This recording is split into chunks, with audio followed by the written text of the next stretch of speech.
दिल को मेरे या खुदा दे ज़िंदगी व ताज़गी, शाह अब्दुल-हई मकबूल दुआ के वास्ते। मुझको अपनी बारगाह अहदियत में कर कबूल, मुखलिसुर रहमा जहांगीरी खुदा के वास्ते। इलाही खैर गर्दानी बहक के शाह जिलानी। बिस्मिल्लाहिर्रहमानिर्रहीम, नहमदहु व नुसल्ली अला रसूलिहिल करीम। बरकाते दम और शिफाए इलाही के मंजर।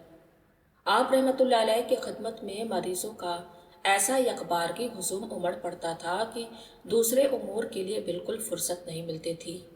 दूर दराज से लोग अपने मुख्तलिफ बीमारियों के साथ हाजिर होते और अल्लाह ताला के फजल से शिफा पाकर लौटते। दस्तूर शरीफ यह था कि अगर कोई मरीज़ शकम पेट या पुश्त कमर की बीमारी में मुब्तला होता तो उस जगह कदमे मुबारक लगाया जाता। अल्लाह रब्बुल इज़्ज़त अपने करम से मरीज़ को सेहत याब फरमा देता।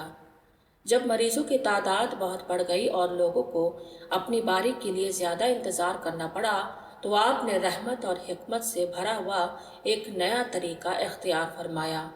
आपने बांस के डंडे तैयार करवाए, उन पर पढ़कर दम फरमाते और फिर डंडे का सिरा तकलीफ वाली जगह पर कुछ मिनट तक मस कर दिया जाता। अल्लाह ताला अपनी कुदरत कामिला से मरीज को शिफा अता फरमाता।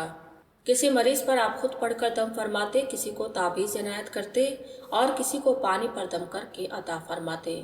हर सूरत में असर अल्लाह ही की तरफ से जाहिर होता। सिर्फ चेहरा मुबारक देखने से शिफा। सर दर्द और दूसरी बीमारियों में मुब्तला मरीजों से कभी कभी यह फरमाया जाता कि हमारा चेहरा देखते रहो।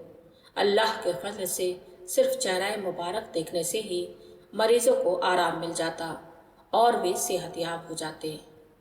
देख कर जीते हैं बीमार तुम्हारे तुमको, अपने बीमार के जीने का सहारा तुम हो। यह मंजर अल्लाह ताला की दी हुई रूहानी कुव्वत और कबूलियत दुआ का रोशन सबूत है। लकड़ी के टुकड़े पर असर दम। एक शख्स के पेट में अक्सर शदीद दर्द रहा करता था। उसने आपकी खिदमत में हाजिर होकर अपना हाल बयान किया।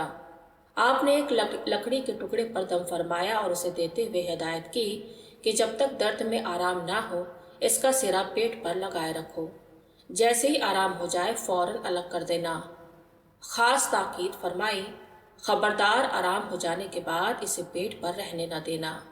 अल्लाह के फजल से मरीज को जल्द ही आराम हो गया, लेकिन कम सीने बचपन की नादानी में उसके जहन में यह ख्याल आया कि जब डंडे का सिरा असर करता है तो अगर पूरा डंडा पेट पर रख लिया जाए तो शायद ज्यादा फायदा हो। इसे गलत ख्याल के तहत उसने पूरा डंडा पेट पर रख लिया। नतीजतन फौरन ही नाकाबिले बर्दाश्त दर्द शुरू हो गया। वह तड़प उठा और किसी तरह खुद को आपकी खिदमत में पहुंचा दिया।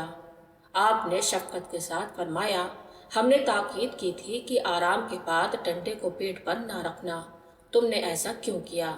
फिर आपने उस पर करम फरमाया, दुआ की और अल्लाह ताला के फजल से वह मरीज दोबारा पूरी तरह सेहतयाब हो गया।